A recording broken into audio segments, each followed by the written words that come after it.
suis ravie de vous retrouver pour cette nouvelle séquence invitée. Ce jeudi, nous allons parler du logement intergénérationnel avec Nelly Brisebois. Bonjour. Bonjour. Alors vous êtes coordinatrice de la section Jean Blou de l'ASBL Un Toit Deux Âges. D'abord, expliquez-nous un peu ce qu'est cette ASBL, ce qu'elle propose. Alors, donc, comme vous l'avez très bien dit, cette ASBL propose du logement intergénérationnel. Donc nous axons très fort le logement chez des personnes seniors à partir de 50 ans, mais enfin, on va jusqu'à tout âge. Donc, pour permettre à ces personnes de rester le plus longtemps possible dans leur logement, avant de quitter, malheureusement, pour une maison de repos ou que sais-je. Donc, on essaye de leur donner une présence, quelque chose de convivial, qui leur permette de ne pas se trouver tout seuls. Donc ça, c'est le premier but. Mais nous accueillons aussi les familles qui auraient un besoin, une rencontre d'un petit service, puisque nous avons deux formules qu'on évoquera peut-être ensemble. Et qu'est-ce que ça apporte comme ça qu'est-ce que ça apporte à une personne âgée de d'accueillir un étudiant chez lui? Donc tout d'abord une présence bienveillante. Je veux dire, juste la présence, on ne demande rien d'autre. Et on exige même qu'il n'y ait pas de soins. L'étudiant n'est pas là pour donner un médicament ou faire quoi que ce soit. Il est là pour simplement prendre un peu des nouvelles de la personne qui l'accueille, de manger parfois avec lui. Ce n'est pas obligatoire, mais ça se fait finalement quand on se connaît, quand on s'apprécie. Les choses se mettent en route et bien souvent ils prennent l'un ou l'autre repas ensemble. Et vraiment les choses se mettent un peu comme des grands-parents qui accueilleraient leur petit enfant. C'est un peu ça finalement.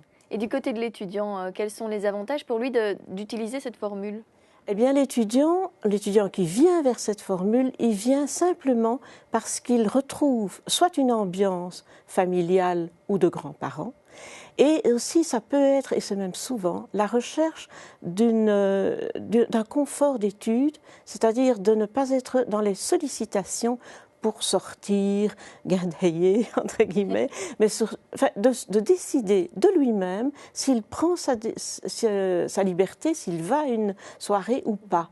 Donc il est un petit peu plus en retrait de cela et ça lui permet d'avoir aussi un confort, parce que c'est une maison, donc il y a un peu cet aspect maison complète, où il a droit d'entrer dans certaines pièces, dans d'autres non, mais living, de voir la télévision, etc. Donc il y a un aspect aussi intéressant pour lui. Et comment ça se passe concrètement? Donc vous parliez d'une formule famille, une formule vraiment personne âgée. Quand on veut faire partie comme ça, soit accueillir chez nous, soit être accueilli, comment est-ce qu'on doit procéder? Mais écoutez, la meilleure des choses pour l'étudiant, c'est facile. Il va sur le site Un Toit Deux Âges, il a les coordonnées, il peut se préinscrire. Et puis, il peut me contacter de toute manière, c'est-à-dire par mail ou par téléphone. Je suis toujours à l'écoute. Ça, c'est le plus facile, je vais dire.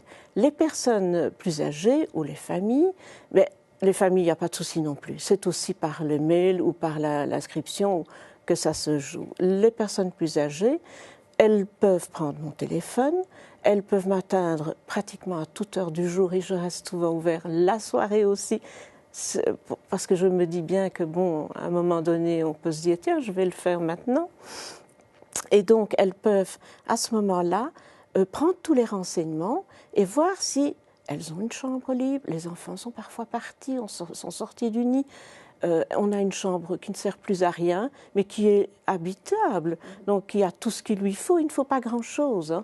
Il faut un lit, une table, une chaise, un bureau, je veux dire. S'il y a même un vrai bureau, c'est encore mieux. Et de quoi ranger un peu de linge. C'est tout. C'est tout ce qu'on demande, avec un minimum de 10 mètres carrés. C'est pas... Bon, on a bien souvent une chambre ainsi, qui ne sert à rien. Et on se dit, bon, ça fait quand même un tout petit complément à la pension. Et justement, ce complément, ça peut aller de combien à combien? Deux formules. Une formule service. La formule service, dans la convention que l'on signe, que les parties signent entre elles, c'est très bien défini. Donc on ne sort pas de la définition. On ne lui demande pas n'importe quoi, l'étudiant. On doit avoir dit, voilà, je voudrais qu'on tonte ma pelouse tout l'été, qu'on rentre mes poubelles en hiver, peu importe. Ou qu'on m'apprenne à manier une tablette, par exemple. C'est tout nouveau. Eh bien, à partir de là, ce n'est pas plus de 5 heures par semaine. L'étudiant, il est là pour étudier. Donc ici, on lui fait un loyer un peu plus modeste pour le service qu'il va rendre. Ça, c'est 180 €. À partir du moment où il ne donne pas de service, c'est-à-dire qu'on est dans un régime classique, c'est d'entre 180 et 300. Alors, où va la variante? Eh bien, elle est en fonction de la qualité du logement que l'on offre. Ou bien on peut offrir, c'est rare, mais ça arrive, un logement avec une salle de bain privative, avec une kitchenette, c'est le top. Si on n'offre pas ça, on partage sa salle de bain et on partage un petit peu sa cuisine. C'est-à-dire on permet à l'étudiant de tambouiller un tout petit peu le soir ou le matin, faire son petit déjeuner, c'est rapide, on lui laisse une petite place dans une armoire, une petite place dans le frigo et tout est dit. Et comment vous mettez en relation un étudiant et une personne âgée? Donc je rencontre toujours l'un et l'autre. Donc les personnes âgées qui me contactent, je vais les voir, je vais voir ce qu'elles ont à offrir comme logement, on en discute, on voit un petit peu leurs desiderata. Je veux une fille, je veux un garçon, ça m'est indifférent. J'ai un chien, j'ai un chat. Bon, on parle un petit peu et je sens un petit peu comment vont les choses. Et puis quand je rencontre les étudiants, j'essaye de voir celui qui va correspondre le mieux. Je peux me tromper, hein, mais enfin j'essaye. Par exemple, je dis toujours, si il y a un chien et un chat chez la personne et que l'étudiant a des allergies, évidemment, je ne vais éviter de le mettre là. Donc voilà un petit peu le pourquoi on rencontre avant et qu'à un moment donné, je demande au senior s'il veut bien accepter la visite de son logement et on voit si les choses peuvent s'arranger. Ce n'est pas nécessairement encore oui ou non, hein, on est libre. Donc voilà. Et c'est à ça que je sers. Et la convention, c'est de septembre à juin. Oui. Est-ce qu'il y a un suivi au fur et à mesure de l'année de votre part? Donc la convention, c'est toujours septembre-juin, ce qui permet aussi des petites conventions en juillet ou pour des examens, etc., ou des stages. Mais c'est septembre-juin la généralité. Alors c'est un document qui est rempli et c'est... je ne sais plus ce que vous me demandez. Je vous demandais s'il y avait un suivi de oui, votre part. Oui, il y a un suivi de ma part. Donc, fin septembre, je vois un peu si tout est bien entré dans l'ordre. En décembre, je fais un petit rappel, mais c'est parfois rien que par le mail ou par un coup de téléphone. Je ne m'improvise pas chez les gens comme ça. Hein. Et les étudiants, c'est toujours par le GSM ou par le mail.